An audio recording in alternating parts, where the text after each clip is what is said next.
Гипнозға адамның өзінің рұқсаты болмаса, өзі қаламаса, оны гипнозға түсіре алмайсыз. Және гипнотерапияны алу үшін де адамның өзінің рұқсаты керек. Рұқсаты арқылы ғана гипнотерапия жасау керек болады.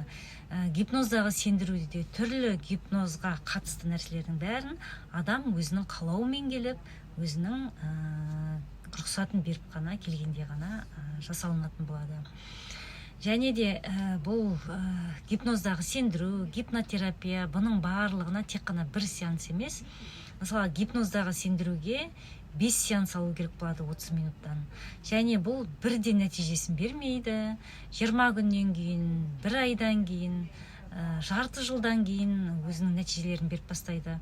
Мысалға, сендірудің кезінде спортпен жақсы айналысатын боласың, йогамен айналысатын боласың, жүгіретін боласың, спорт шебері боласың деп сендіріп берген адам жарты жылдан кейін спорт шебері атағын алған, чемпион болған.